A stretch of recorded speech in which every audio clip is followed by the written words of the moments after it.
নমস্কার বন্ধুরা, আমার চ্যানেলে আপনাদের সকলকে জানাই স্বাগত।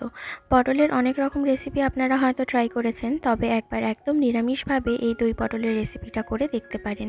একঘেয়ে তরকারি থেকে বেরিয়ে এই রেসিপিটা ট্রাই করলে মুখের টেস্টও পরিবর্তন হবে। তাহলে চলুন শুরু করা যাক আজকের রেসিপি।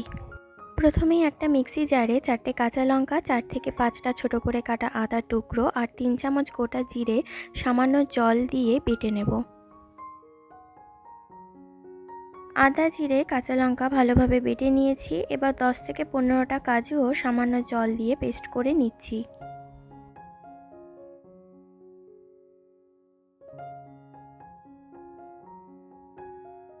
দই পটলের জন্য পটলগুলোকে আমি অল্প খোসা রেখে ছাড়িয়ে নিয়েছি আর দুটো মুখ অল্প করে চিড়ে নিয়েছি।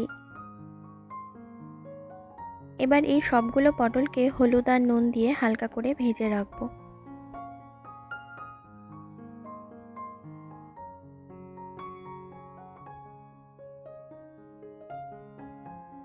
পটলটা ভাজা হবার টাইমে একটা বাটিতে 1 চামচ হলুদ গুঁড়ো, হাফ চামচ লঙ্কার গুঁড়ো, 2 চামচ ধনে গুঁড়ো আর পরিমাণ মতো লবণ দিচ্ছি।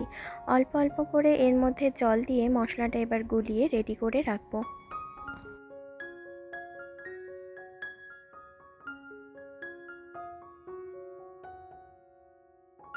সবগুলো পটল ভাজা হয়ে গেছে, একটা পাত্রে পটলগুলোকে নামিয়ে নিচ্ছি।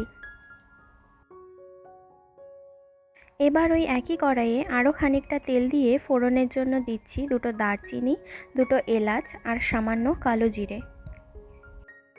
ফোড়নটা হালকা ভেজে নিয়ে এর মধ্যে আমি আদা, জিরে আর কাঁচা লঙ্কার বাটাটা দিয়ে দেব।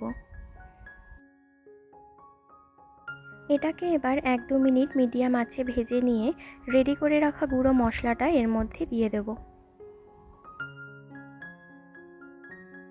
একইভাবে মশলাটাকেও হালকা ভেজে নেব। এবার এর মধ্যে সামান্য জল দিয়ে তেল ছাড়া না পর্যন্ত পুরো মশলাটা কষিয়ে নিতে হবে। মশলাটা থেকে তেল ছেড়ে এসেছে, এবার এর মধ্যে কাজু বাদাম বাটাটা দিয়ে দিচ্ছি।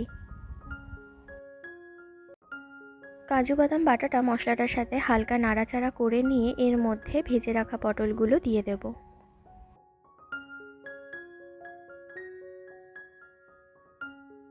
এবার পটলটাকেও আমি মিডিয়াম আঁচে রেখে মশলাটার সাথে ভালোভাবে কষিয়ে নেব।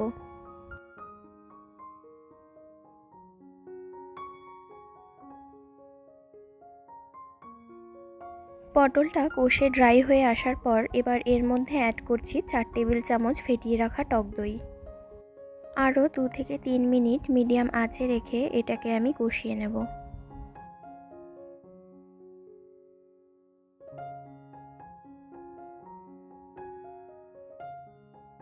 কষানো হয়ে যাবার পর এর মধ্যে আমি 1 কাপের মতো জল অ্যাড করছি।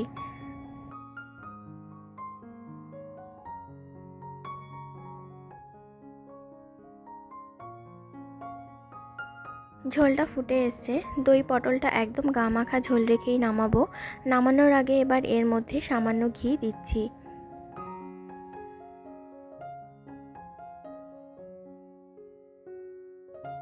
দই পটল একদম রেডি হয়ে গেছে। গরম গরম ভাতের সাথে আপনারা এটি এবার পরিবেশন করতে পারেন। আমার আজকের রেসিপিটি আপনাদের কেমন লাগলো কমেন্ট করে জানাবেন। ভালো লাগলে লাইক ও শেয়ার করতে ভুলবেন না।